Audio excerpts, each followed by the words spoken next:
Oh, it's in a flying saucer. You've seen one? Yes, Where was this? definitely. Unidentified aerial phenomena. To cover up our mistakes. I've met people who swear they've seen Bigfoot.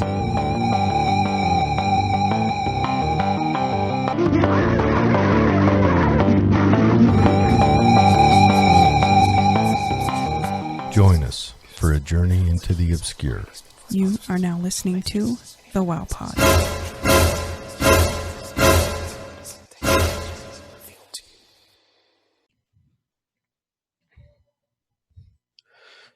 Welcome to the show.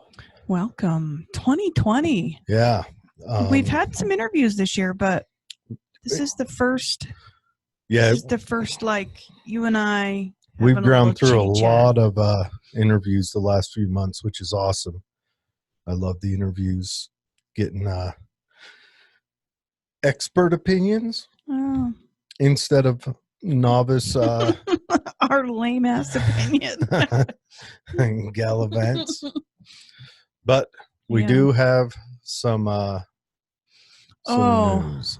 How I have missed the weird news. So when we do an interview, we don't generally do weird news because, we don't want to take up their time. They're already so graciously carving out an hour to an hour and a half just to sit and visit with us. So Yeah, if it's a shorter interview, something we can, but if it's an hour and a half interview or even over an hour, we try not to throw the weird news on, because then that means the listeners have to commit to us forever.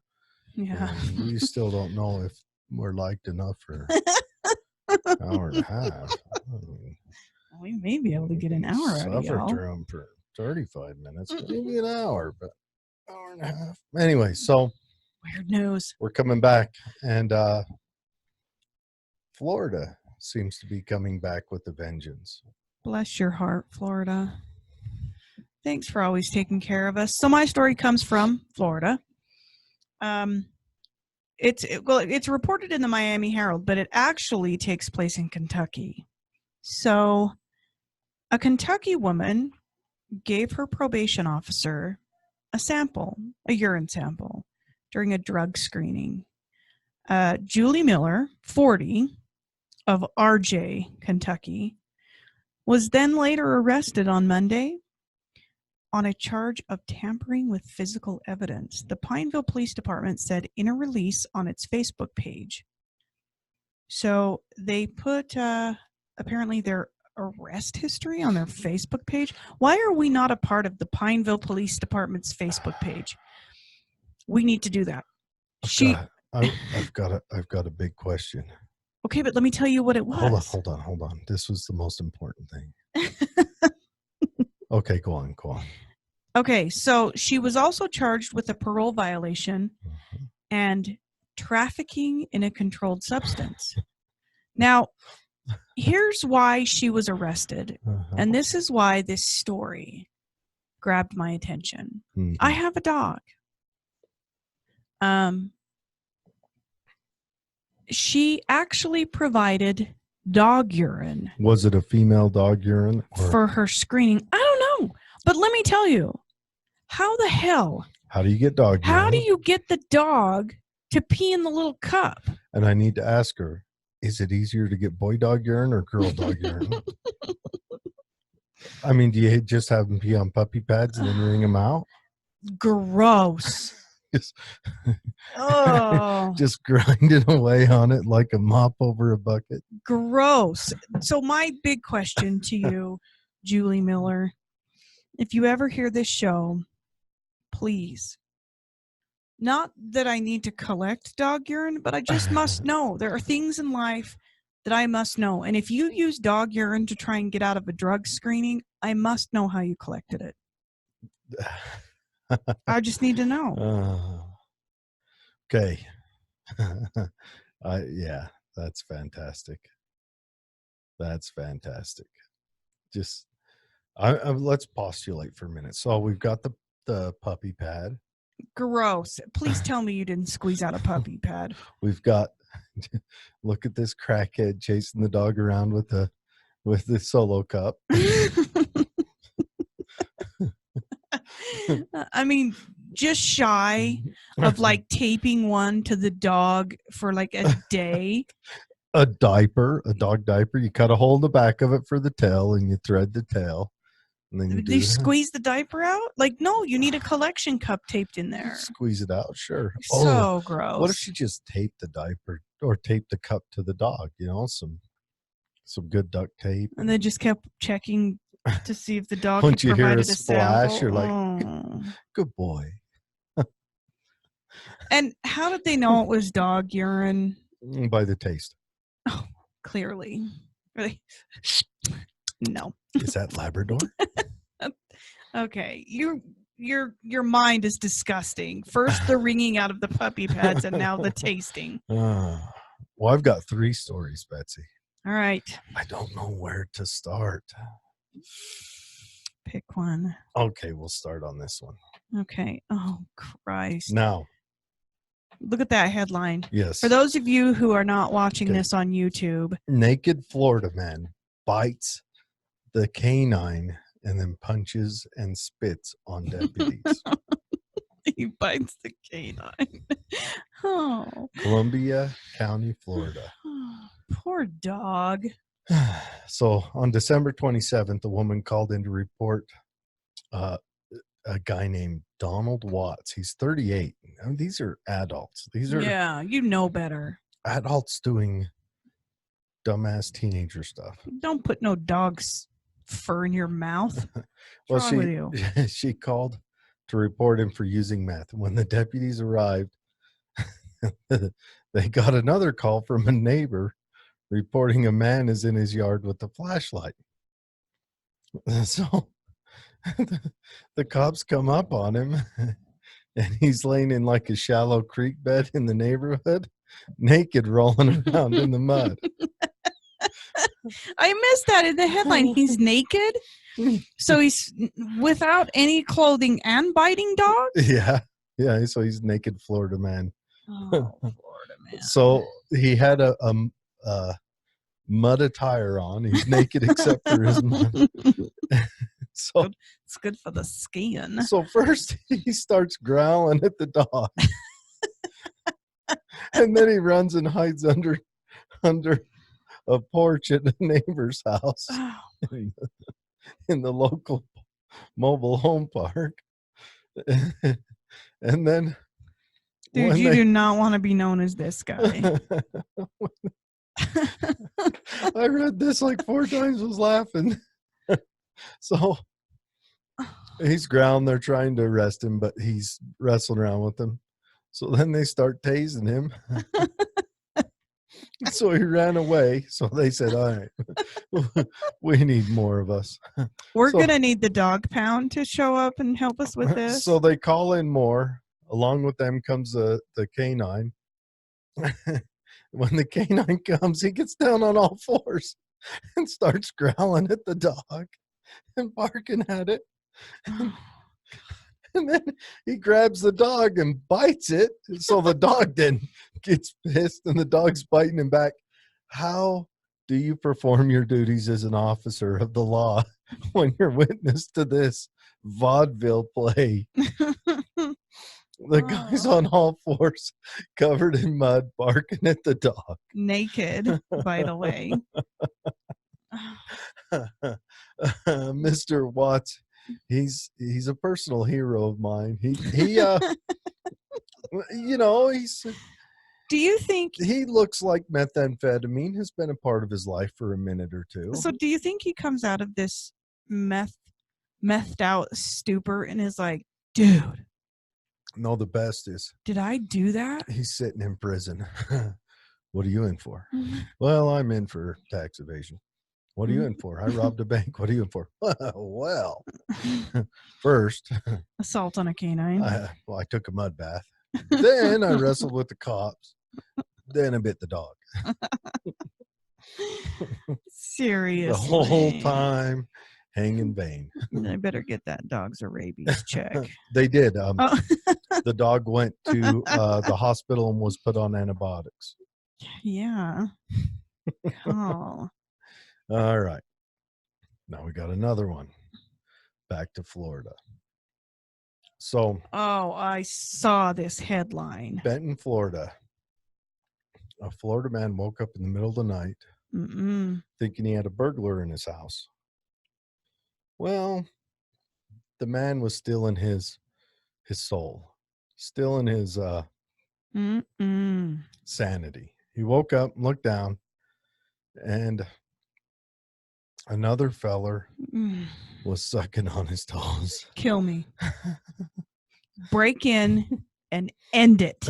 Do not leave me with that. The thought of waking up with my toe in some. He woke up and the intruder said, "Shh, Like the just butt, here to suck on your toes." like the butt tickler. Remember the butt tickler? Yes. These guys are related. So the man punched him, pushed him out the door, and then called the cops. And the two brawled, and the man who sucked on the toes Good. told the other man he had a gun and tried to. He brought a weapon to his toe sucking? Well, he said, "I've got a gun," and then grabbed for the other guy's junk. What? and then the intruder ran off, and they haven't caught him yet. Oh. They tried tracking him with the dog, but He was the in dog was just been bit, so the dog was a little off its game. Listen, you Could were in the you- perfect position to like donkey kick him clear across the room. He's like right there. Could you No, imagine? kill me. Imagine waking up. Nope, I don't do feet. And oh no. All right, the new one. The headline reads, "Meth-addled carjacker kidnaps man and goat from Missouri porn Okay. store." There's a It's- goat at the porn store. I mean, I know we're in Missouri, but You'd think it'd say Wyoming, but that's just sheep. they have sheep in their porn stores. This is my first time reading it, so let's enjoy this together.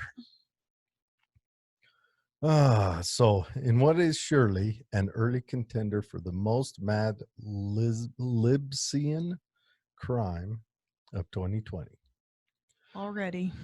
a meth-addled Oklahoma carjacker is in custody after abducting a man and his pet goat from outside a porn store in Missouri this week. Stop. Okay. He Oh, hold on. jacked the car, and that's where he went.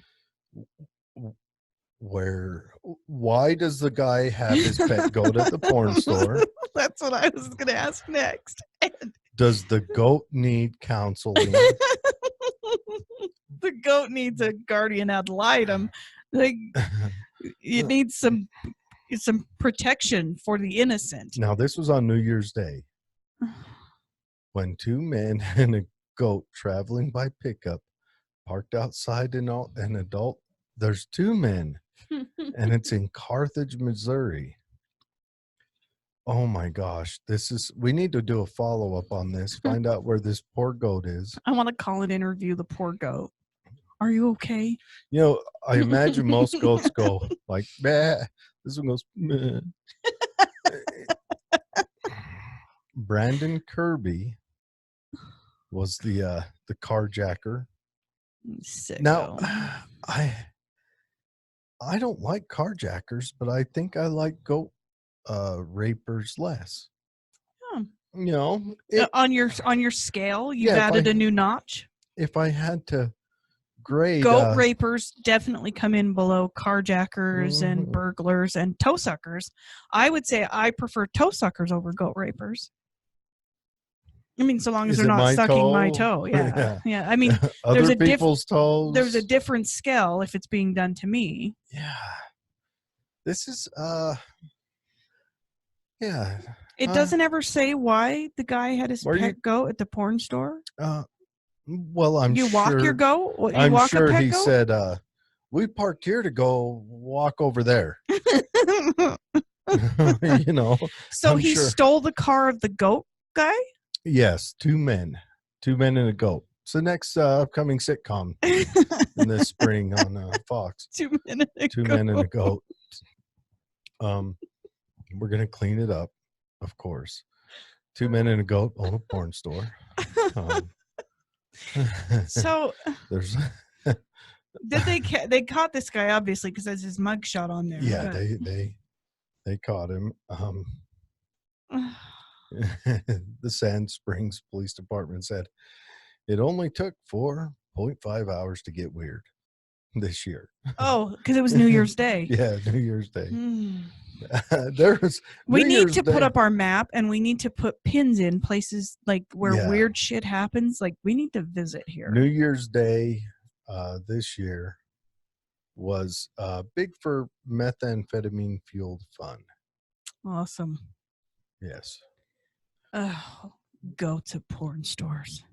Yes. So now we're on to the main story. Leave your goat at home. Oh.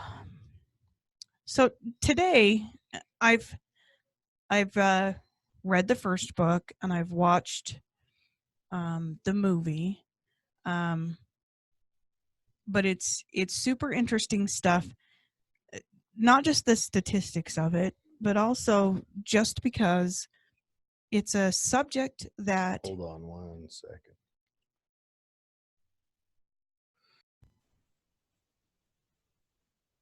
Boom. All right, we're back. main event. Yeah, we had some I think our stuff. Are we still going? We're going. Oh man, computer's trying to collapse. Anyhow. So today's main event, Yes. we're going to talk about a subject matter that we have discussed in passing several times throughout this last year. Mostly when we cover Bigfoot, right? Mostly when we cover Bigfoot. It's kind of they're kind of tied They together. skip happily together down the trail. Jaunt. Jaunt. Hand in paw. Maybe. We don't know. Okay, so right now in the United States, there are approximately 15,000 people who are listed as missing. Mm. And of those, 60% are male, 40% are female. The average age when they go missing is around 34. What? So it's prime aged adults. Yes. And what were the percentage male to female again? 60-40? 60 female, 40 male. No. 60 male. 60 male. Oh, boy. In their prime of their life, 60% of the missing persons, 15,000, I mean, given the current population, really isn't a lot, but that's a big number. Yes. And it's a collective number, so it's not just in 15,000 in 1 year. That's how many people are still listed as missing. As of January 2019, that's the earliest or the soonest statistical report that I could find, there are only 106 children missing. And 106 children. yeah, that's astonishing to me. Of the 15,000? So statistically speaking, the numbers just don't add up the way that I would have guessed. I would have guessed far more female than male. I would have guessed a much younger age, like maybe really young adult. Yeah, you think that'd be or late teen would be the primary, but it's 34. Alaska has the most missing persons per capita. Well, there's only 12 people that live up there. One goes missing. It skews all the numbers. And I mean, given that, it's in a large expanse of woods. Yeah. I mean, just step outside, you're lost. Massachusetts has the least. Again, it's just really small in comparison to some other states. Yeah. And California has the most missing persons in total, with 2,133 people missing on that register. So this. How many from around Mount Shasta? Well, now we'll get into that because what these statistics. Sorry to derail the story, because what these statistics do at a 10,000 foot view is just narrow the field a tiny bit. But today we're going to be talking about the Missing 411 series. It's a series now of 11 books and 2 movies. Oh, So the writer of this series, David Paulides, he was a cop for 16 and a half years and is a private investigator now. Well, no, I think he's just doing authoring now, but he was a private investigator when he first started this series, and he served in Los Angeles as a police officer. So the way his story goes is, after leaving the beat, after moving beyond that, kind of retiring from his police duties, he was approached on 3 separate occasions by... I just want to derail. I've got a picture of him up on screen, and for those of you who are just going audio only, he looks like a cop. if you were to picture a cop, this is him. Yeah. Including just randomly he's got the piercing eyes. He's looking. He is looking deep into your soul. Into your soul. And the only thing holding him back, is the mustache. His giant mustache. Yes, it's coiffed perfectly. Yes. So if you do get the chance, look him up, David Paulides. So David Paulides says that he was approached on 3 different occasions by park rangers, each one of them telling him that, he was doing these symposiums at the time where he would go and talk about statistical information and missing people and solving cases and things like that. He would go around and talk to these law enforcement agencies. At the end of one of these symposiums, he was approached, and they said that there's weird things going on in the national park that they were working at, which happened to be Yosemite. Okay. That there were unexplainable, not unexplained, but unexplainable deaths and missing persons. So they're recovering some of the bodies. Right. So it's about 50-50 from what his research shows on recovered and non-recovered. And both are leaving the park rangers in a position where they just don't have anything to tell these families. So he takes it as like okay, I'll check it out. First thing he does is he contacts Yosemite National Park management, and he attempts to obtain a list of missing people in the park. Mm-hmm. Because they have to be reported to the park ranger system, and each park has its own jurisdiction. So Yosemite has highly trained officials ahead of this park system. So he reaches out to them and says, I'm doing some research. I'd like to just get a list of missing people. I want to see if I can connect some dots. He was told, we don't do that. We don't keep a list. They don't they don't keep a list of missing persons. Or they'll keep a list of the ones that die, but no. Okay. They said they don't even keep those. But then again, if you look at it from their point of view, does everyone that enters their park register that they're entering? Well, it's not about people in, people out, but if you go missing, or if you have a loved one go missing, mm-hmm. and they go missing, say at Zion National Park. Okay. If you reach out to your local law enforcement will tell you need to contact the park rangers, okay. the Department of Interior, uh-huh. to report this. Let me be devil's advocate for uno momento, por favor. If I were a wily bastard, mm-hmm. and I was to kill, say, a wife, mm-hmm. and I buried her out west, and then go down to the park and And report her hang missing. out for a day, and then go, me and my wife were down there hiking and she went missing. Sure. I'm the first suspect, right? Sure. Immediately. So Mhm. they start looking at my phone. Oh, yeah, he's down here. You know? Then they search for her down there, trying to find her to pin her death on me. So I can understand why the parks aren't going to track that openly like that. You know what I mean? Well, it's strange to me because if I called Detroit Mm-hmm. or Chicago Mm-hmm. or any large precinct Mm-hmm. and said, I need a list of all the missing persons reports that have been filed in the last 30 days, Mm-hmm. the same thing could be happening there, but you would have it within 10 minutes.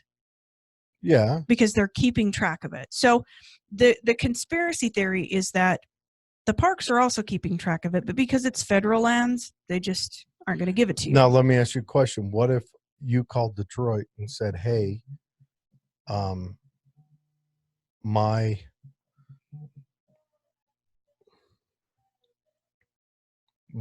husband came out there to visit you, Mhm. and I haven't heard from him. He's missing in Detroit. Would Detroit File a report there? file that Yes. under them, even though they have no verification that he even Absolutely. went there? Absolutely. Okay, so then maybe the park should step up to the plate. They need to be keeping, and likely do. So from what I understand, So this might just be a push. We need to say, hey, if someone reports that someone went missing in your park, you need to log it and build a database. well, that's where the water gets really murky in this is the beginnings of Missing 411, because he does reach out to them, and having been in law enforcement, he's like, I know someone's keeping track of these. It's not like you go, okay, when were they, take notes. Okay, and they are how tall, and then you wad it up and throw it in the garbage. That goes somewhere.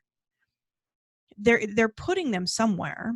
So first thing he does is he files the Freedom of Information Act. Mm-hmm. Because the Freedom of Information Act basically says if you're doing research of any kind, or you're an author, that this information is public information. Now, witness addresses or personal information, like if they were on any medication and stuff, can be redacted, but the rest has to be supplied under the Freedom of Information Act in full. So he files that. He does due process, and he files the Freedom of Information Act. Well, first he gets a call from someone at the Department of Interior, and they said, why do you want this? He says, well, first of all, it doesn't matter because I filed under the Freedom of Information Act. Second of all, I'm just really doing research. Like it was brought to my attention that there are some things that may not be explainable very easily, and I'm hoping to fill some gaps, like close some of these gaps. So then they put him out for another couple months, and they come back to him. They said, well, to obtain this information, it's going to cost you $34,000 just for Yosemite. What? $34,000. And the entire United States park systems, $1.4 million. So instead, Paulides was like, okay, listen, we're not paying for this. It's the Freedom of Information Act. I'll pay for the paper and the postage, Mm-hmm. and possibly for the time that it takes, your person to draw this up. That's totally fine. An administration fee, whatever. Instead, he goes on to file hundreds of Freedom of Information Acts. And some were accepted, some were denied, none were given reasons. But what he found is the ones that were accepted and sent to him were so heavily redacted that the only words he could glean off of them are the, and, to. So he really just started to dig. He started to dig with the law enforcement agencies just outside Why of the would parks. the Park Service want to be so quiet about it? That's the weirdest. So I think initially, had they just sent it to him we probably wouldn't have this whole missing 411 thing. Yeah, how is it that people say, hey, Jared, why don't you trust the government? Yeah. But instead, they were really shady about it. So he starts collecting this information any way he can. What he was getting was enough information to then go out and corroborate the rest of the missing information with the families. So he would get, Jane Doe filed for redacted, on redacted, for redacted. And so he would go find Jane Doe and he would say, all right, can you help me fill in these blanks? So he collects all of these. And the first thing that he discovered is this map that those of you who are going to be watching on YouTube, we're going to put it up right now. Okay. And those of you who are just listening, you can pull up these maps. It's the missing 411 cluster map. This map, what he found was that these missing persons reports weren't just for Yosemite, that they were clustered and concentrated in areas around many of the national parks and several other geographic areas that aren't necessarily national parks but have other things in common with the national parks. Like Yosemite, for instance, has these really big boulder fields of granite. Like it's one thing that the topography is really known for. Okay. And most of these clusters also have these really big boulder fields of granite. So at first glance, Bigfoot bowling alleys? Yeah, like at first glance, he was like, okay, so is it something in the rock? Or is it just the nature of how dangerous these areas are? Now, he goes on to try and identify other characteristics or parallels that seem to repeat. And the first thing he does with all of these missing person reports, so he gets thousands of them.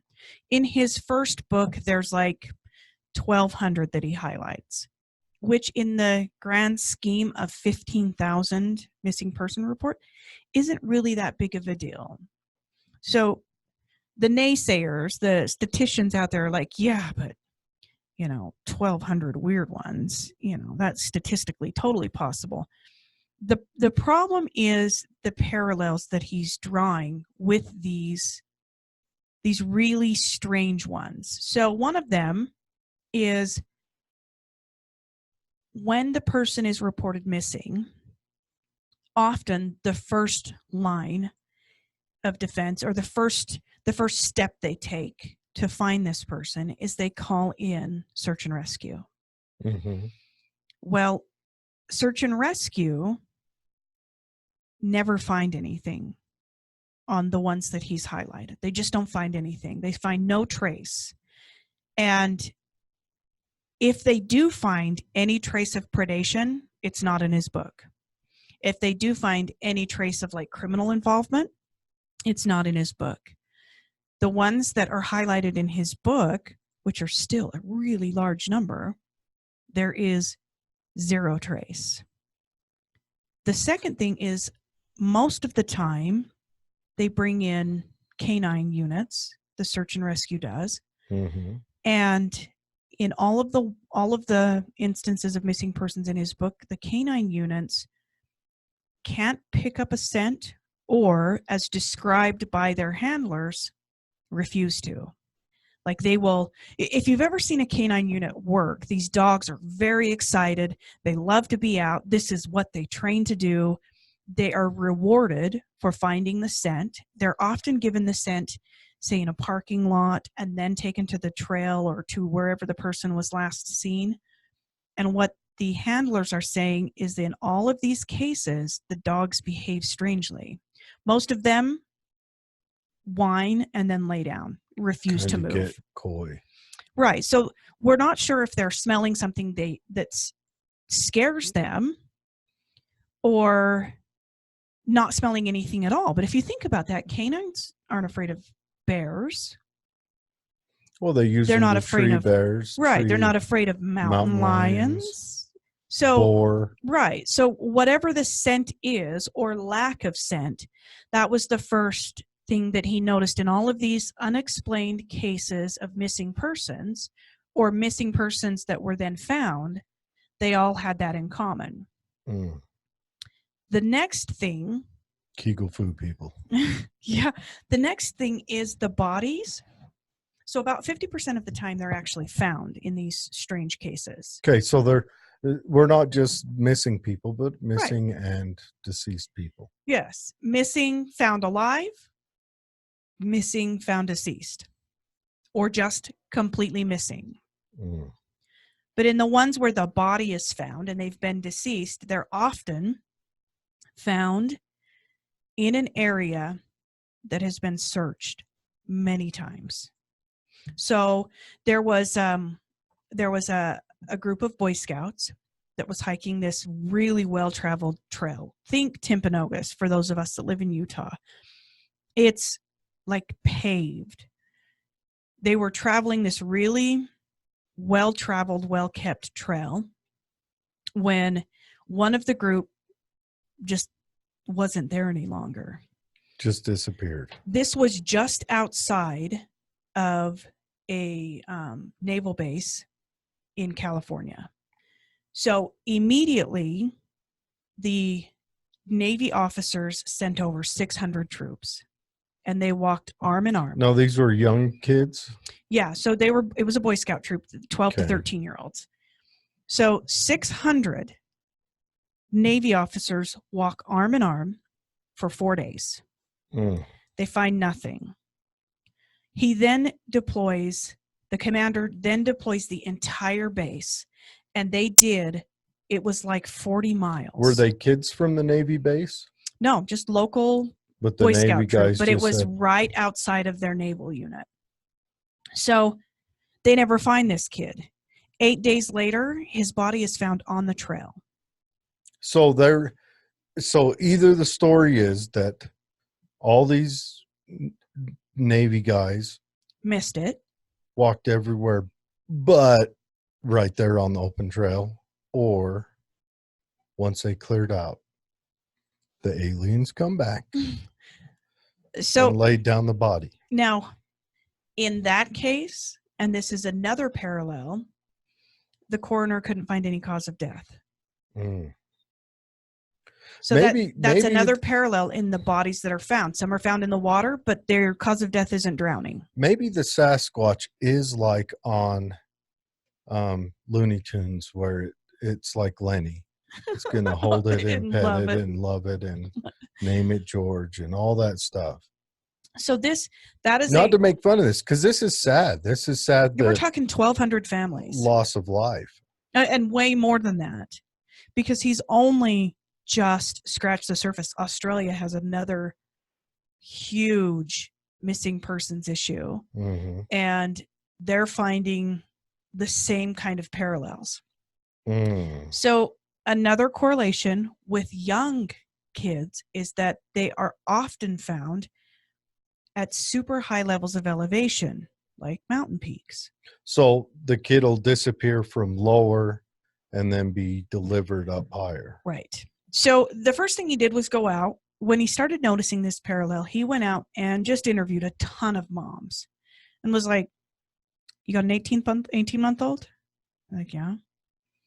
Would he climb that hill, say 12 miles? Like, he wouldn't even walk across this parking lot. And I know personally, because I have had 18-month-olds, but I've also got grandkids about that age. There's no way. Mm-hmm. And we're talking 2-year-olds that go missing, the ones that are found. So these are babies. Yeah. The ones that are found are found miles away from where they disappeared and uphill. Mm. So that's another strange parallel.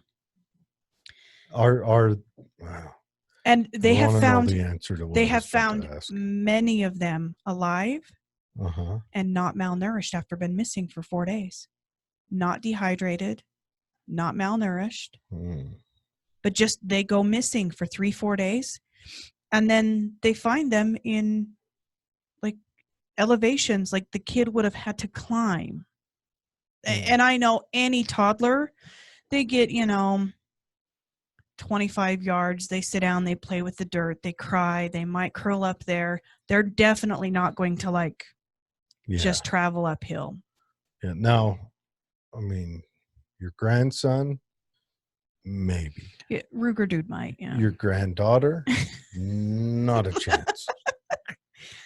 So another parallel is weather-related phenomenon. And this is something that he can't explain. None of this you can really explain, but this one's really strange because it's not behavioral, it's atmospheric. Within a day or two of the person going missing, the weather becomes like it absolutely stops the search. On all of these cases that he has collected, like torrential rains, fog, blizzards, it delays the search parties for several days. And that's one of the, and we're talking 1,200 missing person cases. They all share this, that for whatever reason, whatever the weather has decided to do, it stops the searching. Becomes a huge coincidence. It's a huge coincidence. So, missing clothing.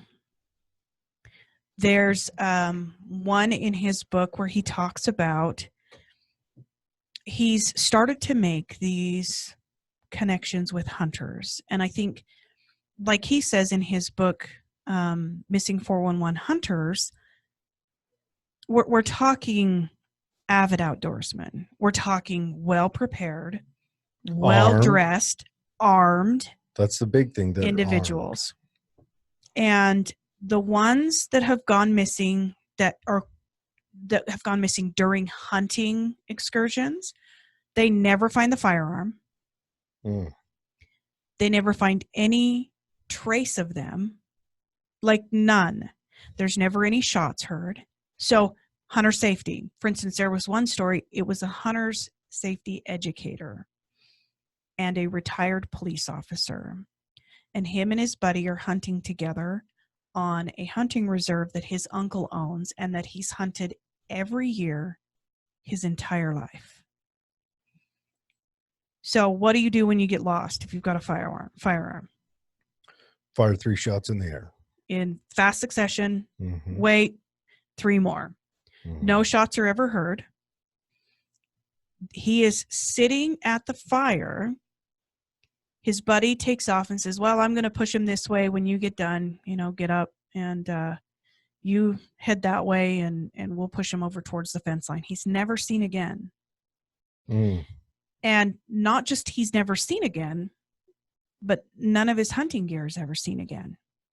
12 years later, they find a skull cap and they identify that it's his. And about 50 yards from there, they find his pants. But they're just completely weathered. I mean, they're barely even pants anymore. One thing they never find is the shoes.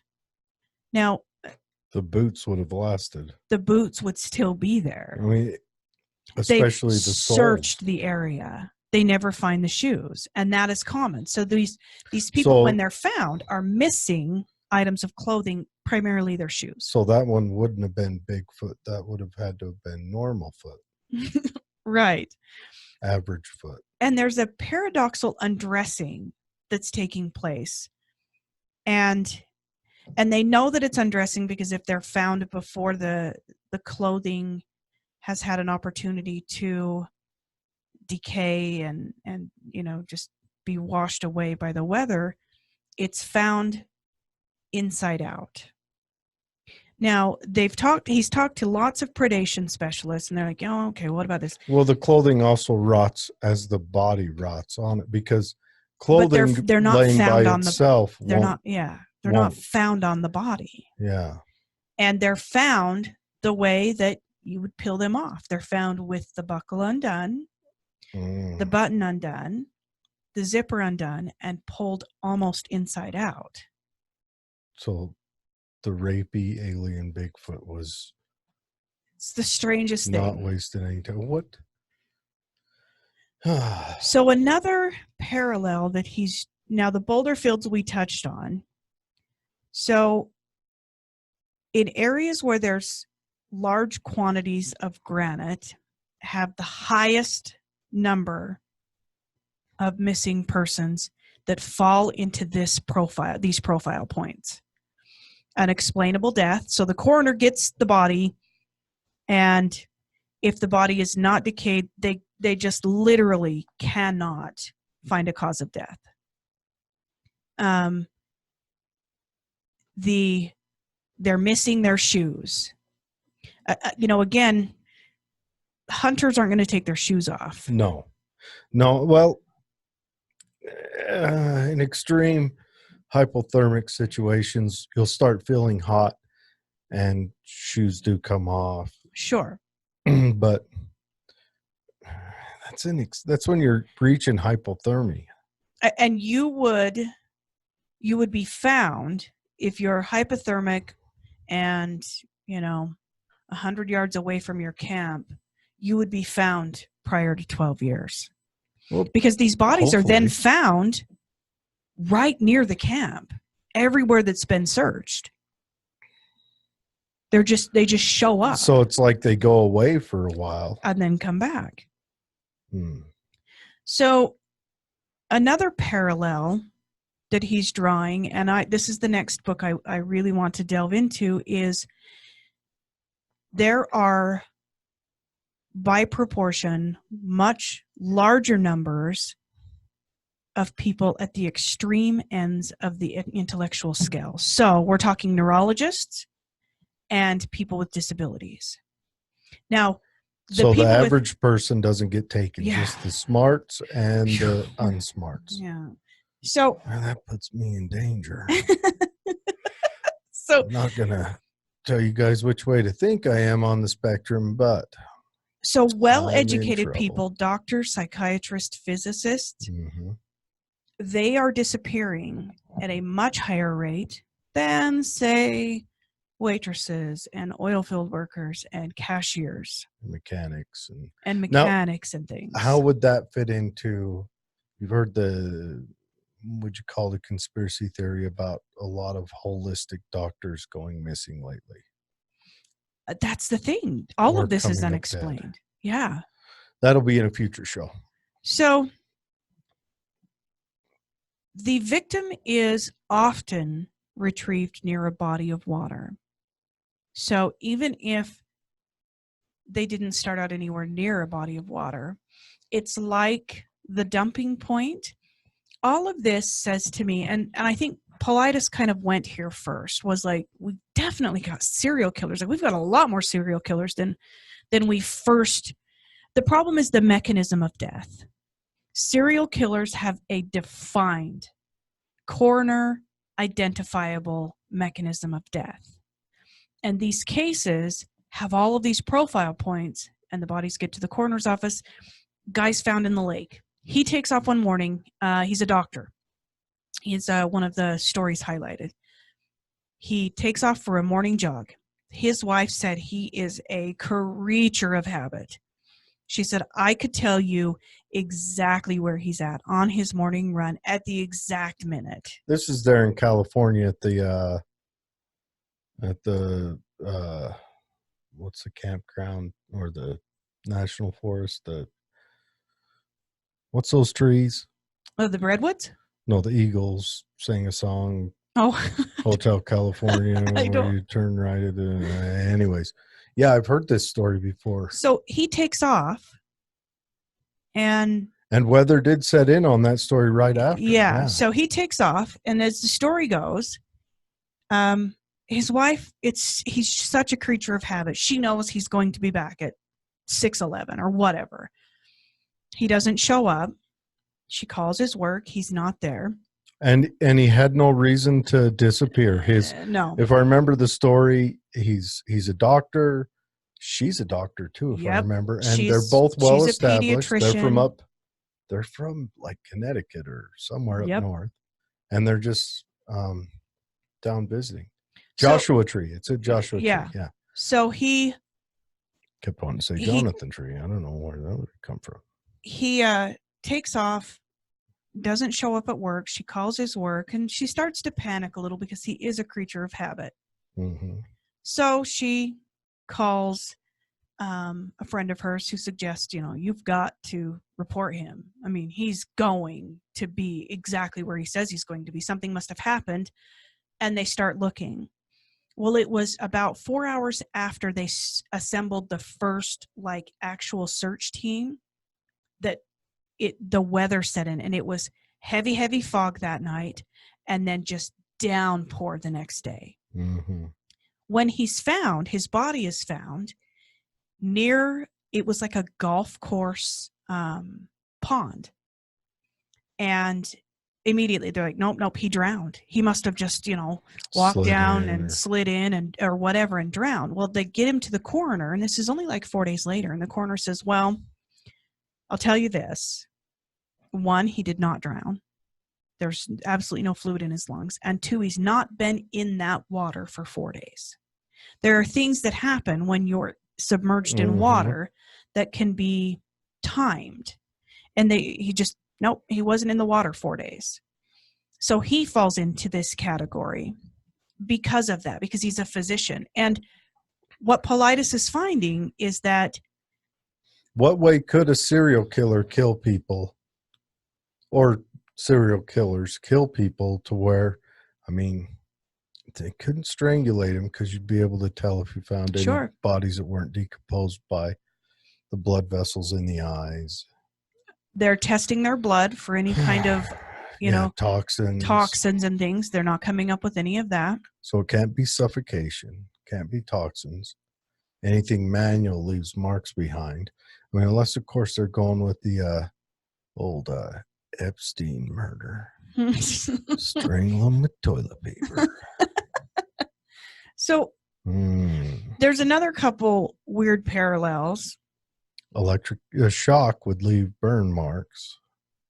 There's in almost every single case that has made these qualifications, they report not feeling well or just being tired just prior to the disappearance. So the morning that this doctor that he disappeared, he told his wife, he said, I just have a bad feeling today. Maybe I'm just tired. Maybe I just didn't get enough sleep. And in most of these cases, except for the really small children, they report, like the Boy Scout. That morning, he was like, I really don't know if I want to hike. I just don't feel well. Mm-hmm. They talked him into going. The hunters, the one that went missing, called his wife and said, I think I'd just rather be home the day that he went missing. So that's another strange parallel. Makes you wonder what that could be.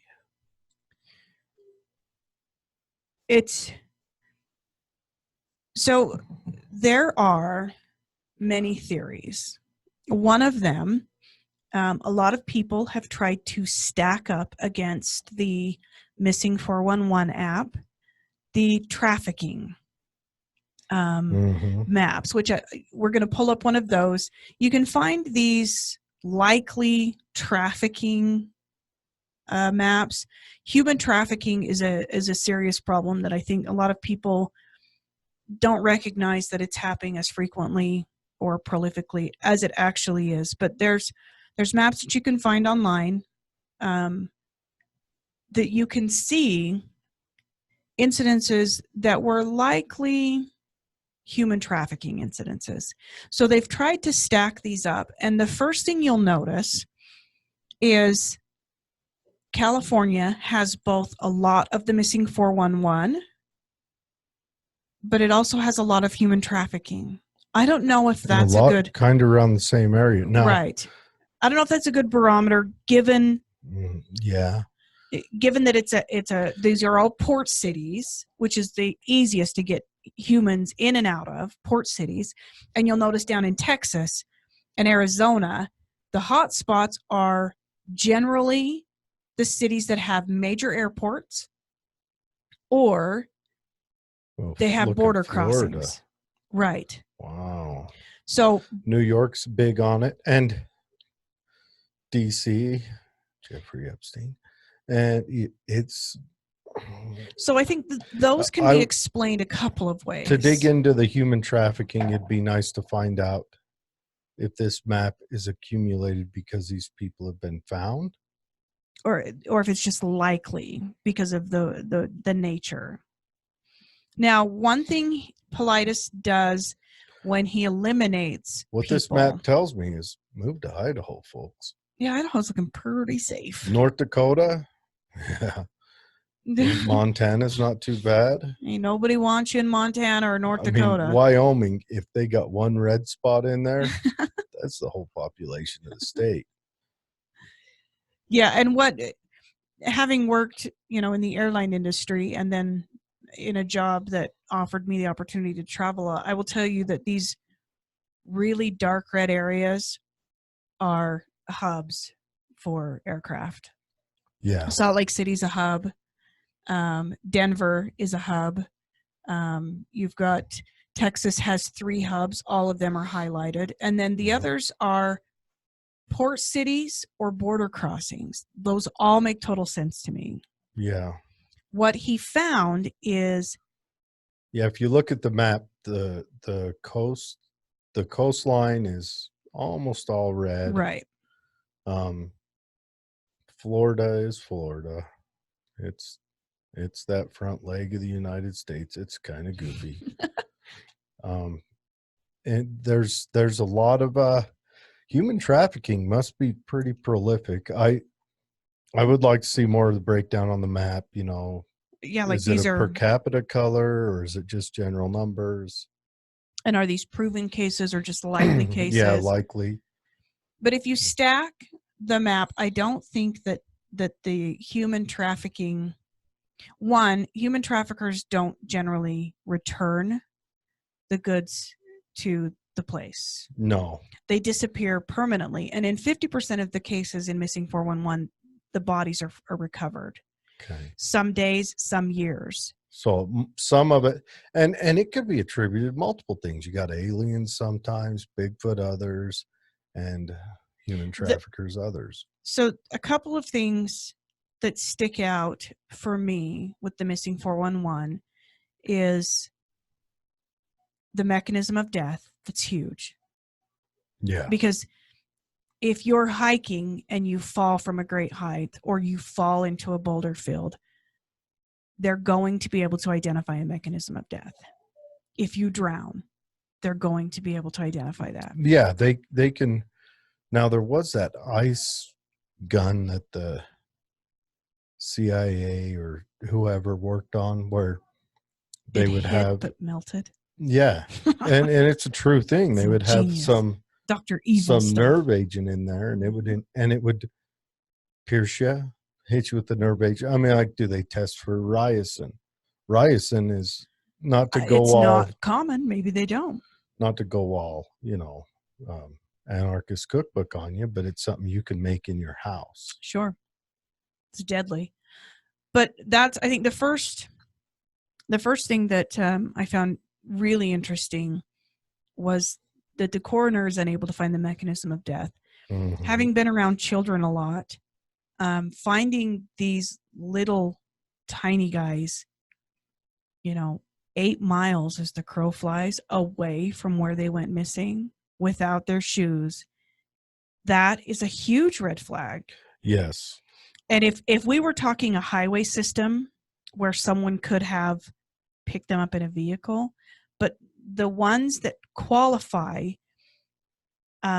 he eliminates all of those that could have had assisted, so like someone picked them up, or criminal involvement, so like a kidnapping. Those are instantly out. If there's even any evidence that could have been the cause, The motivation. they're not listed. So we're talking deep woods for 8 miles as the crow flies, Mm-hmm. and just little guys. The other strange thing that they're finding with the people that are found alive is they're found face down, but alive. Little boy and his brother are playing on their farm. Now, they're playing hide and seek. The older brother goes around this side of the barn. The little brother goes around this side of the barn. The little brother disappears. He is gone for 7 days. Oh my gosh. How old are we talking? He was 4. Oh.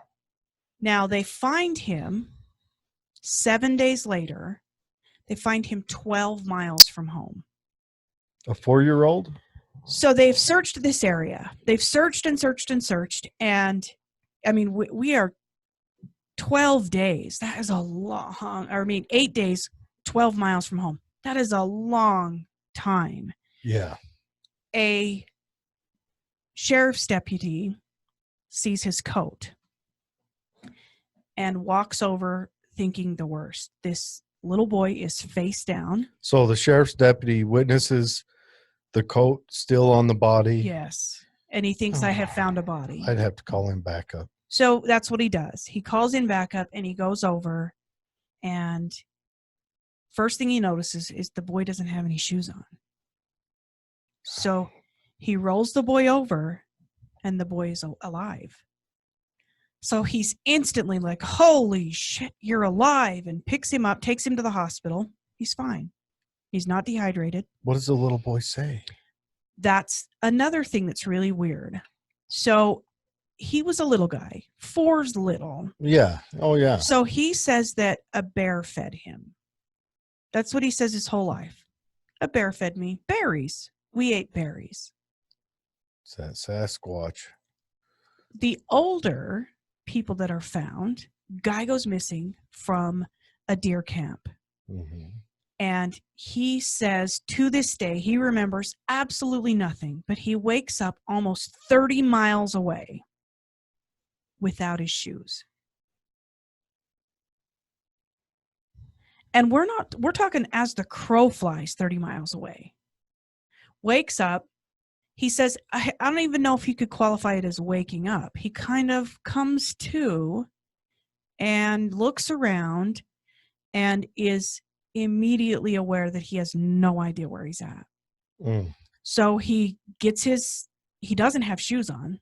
So he kind of gets his bearings, and he notices that he's up pretty high. So he, looks around and he figures out, he's a hunter.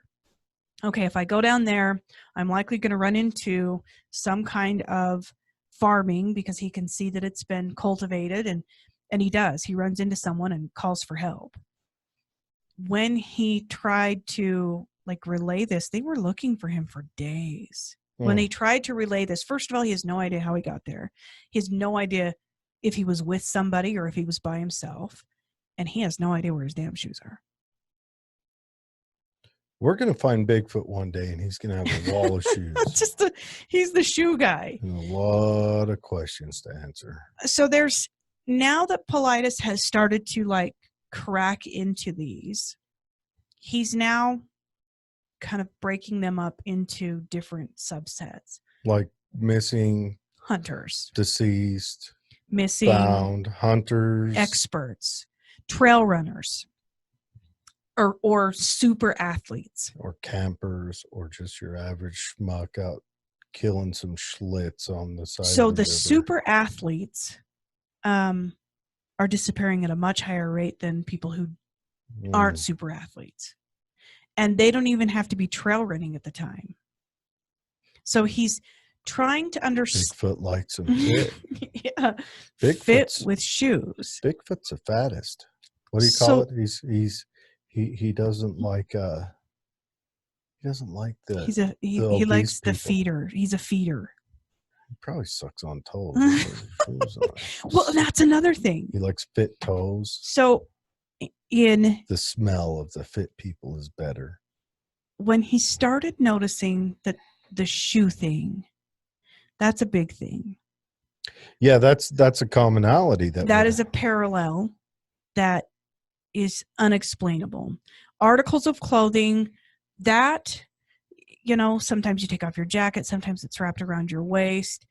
Your pants being off, that's super weird, but the shoe thing's so common and it happens in so many of these cases that he put it out there to this group of people and said, tell me about feet. And a guy in Florida is going, me, I will. it was I like the way they taste. I like to lick them right along the instep and all the way up to the toe. And then it was resounding what he got back. That is where the most bacteria on your body is commonly found. Really? On your feet? Yes. So the toe sucker, dude, you shouldn't do that. Oh. So there's the question out there, like, is somebody or something collecting cheese is bacteria, right? Yeah, cheese is. Maybe. I do like some cheese. I like a little bit of that toe cheese. Missing 411 freaks me out. You got to read the books. David Paulides, like I said, he's got 11 now and 2 movies. One of the movies is still on Prime. The next hasn't come out yet. If we make it big enough, we're going to try to get an interview. He does a lot of interviews. What is his thoughts? So David Paulides, also, not many people know, but he also has written many books on Bigfoot. So he's got a good now. Mm-hmm. He absolutely is asked every time he talks, what do you think it is? I'm sure he is. What do you think it is? Mm-hmm. To which he responds, it wouldn't do me or the research any justice for me to draw these conclusions. And it wouldn't, or even for him to mention conclusions or entertain them. And he said, and that's the biggest sticking point, is he said, I, as a researcher, try not to get tunnel vision. Yeah, he has. So I don't think what it is, and I intentionally draw myself away from that thought process because we don't know for sure.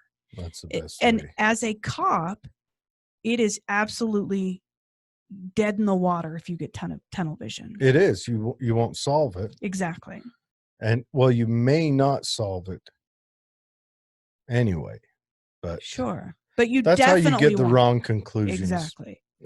If you look at every time an innocent person's been convicted, it was because of that. Yes.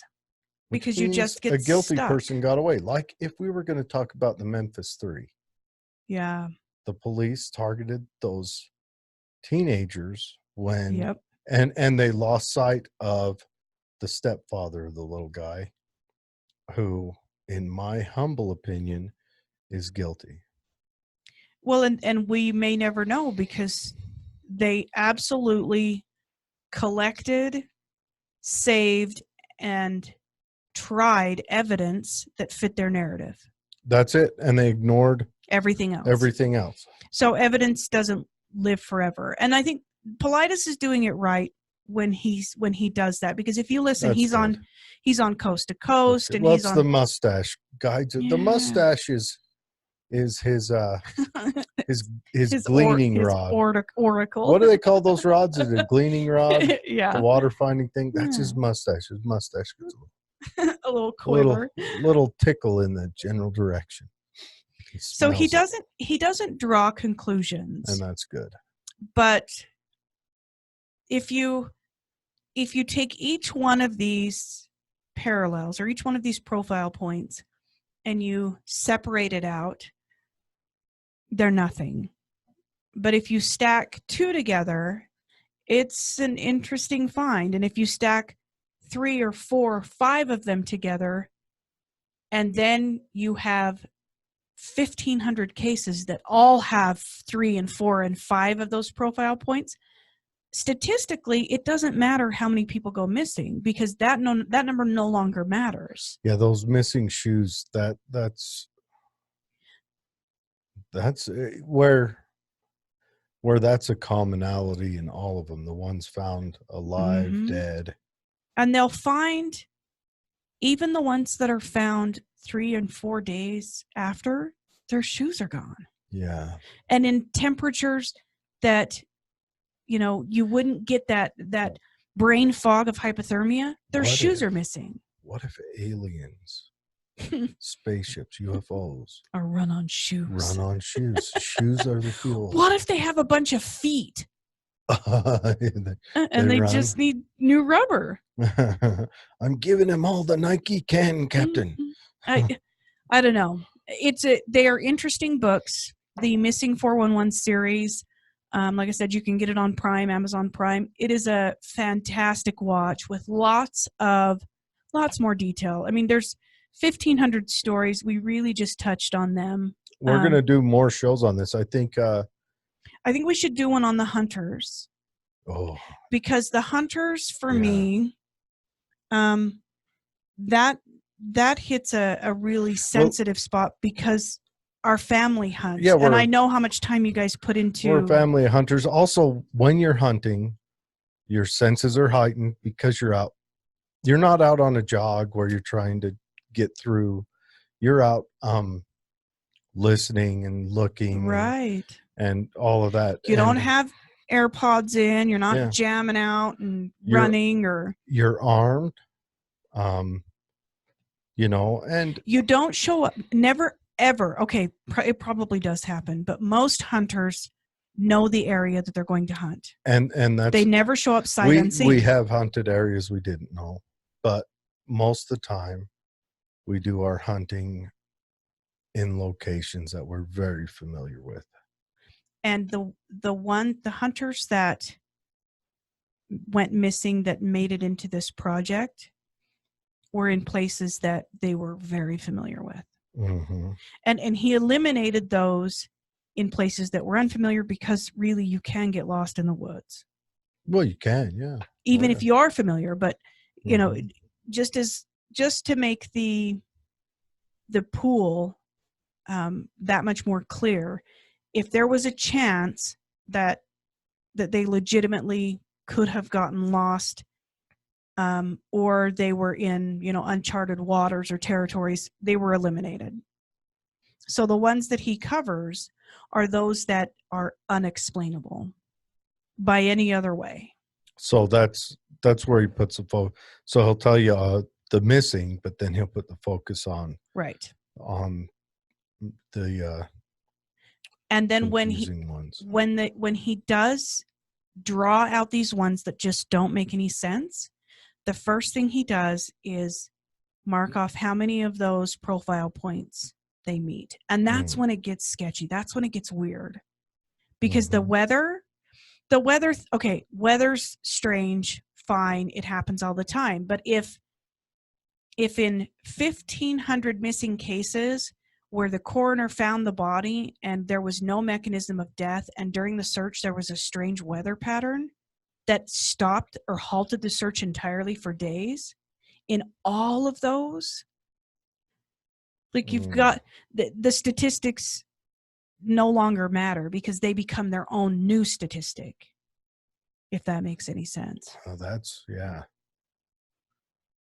Or where the babies are found miles and miles and miles away. Let's not ever cover the babies. Let's make this the last time we mention missing babies.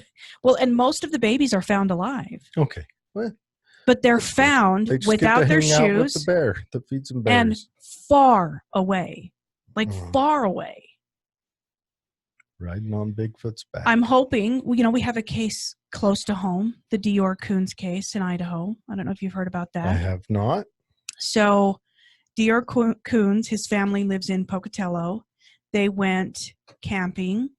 The mom and dad went down to the creek bank, and it was probably 50 yards from the camper. Dior was playing in front of the camper, and his grandpa was sitting in his chair. His grandpa was fiddling or with a knife or something, looked up, Dior was gone. They have found absolutely no shred of him, and it's been 3 years. No shred of evidence. Now, we're not talking a camping area that was commonly traveled. Think of it like Skull Valley. Okay. Open, very few trees. they've searched and searched and searched year after year for this little boy. Nothing. Like, he literally was picked up and vanished. Dogs have been out there. The dogs out there did the same thing. Dior made it into his next book because the dogs did the same thing. The day after, they refused to hunt. Laid down and weren't. All of them laid down. They had 3 search dogs out there. And the handlers all said, we've never seen anything like this. There must be something out there that they're afraid of because they all refused to search. And they have found no evidence at all. Yeah, that's scary stuff. Just vanished. How far back does he go in time? Like, as far back as he can get accurate reports. If he can still talk to some of the victims' family, if he can still talk to, say, an officer, so we might be talking officer, 40, 50 years. Yeah, he's trying to go as far back to be as inclusive as he can. Okay. Wow. That's crazy stuff. Yeah, we're gonna we'll cover the hunters one, and then some more. I really like we'll have to tie in the extremely smart one with your missing persons stuff with the doctors of of all those things coming up missing. All us really on the edges people. Yeah. And perhaps if you dig deeper, maybe that's another parallel. Is that these doctors were, refusing to. Could be. Maybe when the alien Sasquatches run a scan, they can see brain size or density of the gray matter. Yeah. Or muscle mass, like the super athletes. Maybe that's what they're going for. They're going for people that have. I want to know if their feet stink. Like, are they taking super stinky people's The flying shoes? saucer has a nose on it. Yeah. Or are they taking, like, not so stinky people? Yeah. We do have some real quick kind of house cleaning or something. Anyways, we are okay. Weird Obscure World podcast. Kind of hard to tell people, hey, this is what we do, and how do you spell that? And then I don't know. Well, and then when we were creating like stickers and vinyls and things, like Weird Obscure World podcast, like you need a big, like a van. And this was all brand new for us. This was all, this whole podcast thing or all that was brand new. And I know this is probably the boring part, so I'll try to drop a bad joke or something somewhere. But so we're changing the name to the Wow Pod. It's not changing the name. It's just making it abbreviating the name. Abbreviating the name. But that's where you will now search and find it. It's going to be put up on the same sites, but the old stuff is going to be re-released. So if you don't want to re-listen, only the good ones, though. Those early numbers where Jared was really good at figuring out how to do this stuff, which he's still not very good at, but those ones we're not re-releasing. We will probably re-record them at some time. We definitely want to do the Satanic Panic again. And since we've done that, both of our vision of the things have changed. Like, we studied it from a perspective that, the satanic killings have never happened. And now. But they have.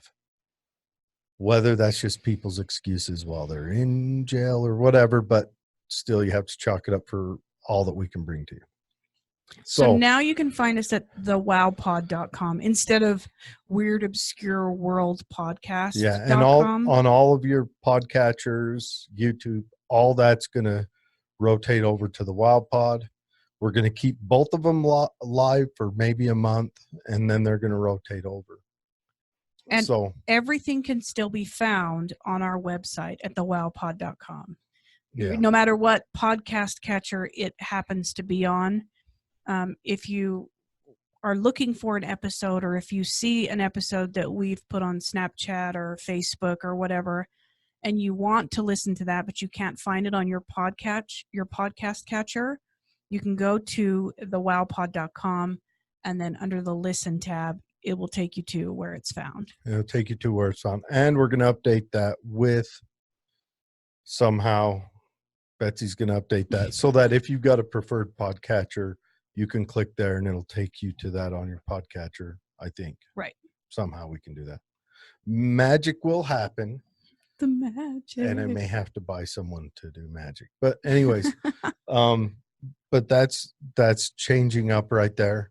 Also, we're looking for ghost stories. Yeah, we love the ghost stories. We get quite a few in. A lot of them are more short stories, like one time I saw an apparition. And those we would like to compile and maybe create a show of just all the short stories. But ideally, if you have a unique story, we want someone who'd be willing to join us, either via phone, via computer, however they would be willing to join us to tell the story in their words. That way, we can, laugh and giggle and suck all the air out of the room for a good show, a good time for everyone. But yeah, we need some more ghost stories. Those we've been on a pretty good alien hunt for a minute. And aliens may be ghosts or ghosts may be aliens. We don't know. It may all be the same. Could all be the same. I'm starting to wonder if Sam Squatch isn't a alien of some sort, especially after talking with Chiago. I know, and seeing some of those creatures in his book. Yeah. But anyway, so start looking for us on the WoW Pod. You might find stuff on what's that game? World of Warcraft. Yeah. Stuff. We're the WoW Pod. TheWowPod.com. Yes. And it'll have the picture right up above my head there of the alien skull with the 2 microphone crossbones. Cross microphones will be kind of the symbol of it. And I think that's it for housekeeping, right? That's it. Okay. So join us there. Oh, and please, we haven't said it in a while, but if you can, go on to iTunes and now it's Apple Podcasts and throw us a like and a review or rate and a review. Just type in, I don't know. Especially as we relaunch under the WoW Pod. Yeah, help boost our numbers. There's iTunes has an algorithm that helps us to be found. And one of those is our listeners getting on and actually typing up a quick review. That helps us to... It doesn't have to be big. It just be, good show or whatever. That damn Jared is ugly and his mama dresses him funny. Whatever you want to do. But if you can, if you feel like you want to help us out, that would be one of the ways, the quickest way to help us out, because what that does, that pushes us up on the search. Right. And it makes it easier for you to find future episodes. Yep. So. Yep. All right. Well, thanks again for joining us, and have a great week. Yeah. Have a awesome week, and hopefully this year goes fantastic for everybody. Yeah. Happy New Year. Yeah. Happy to all the years of new.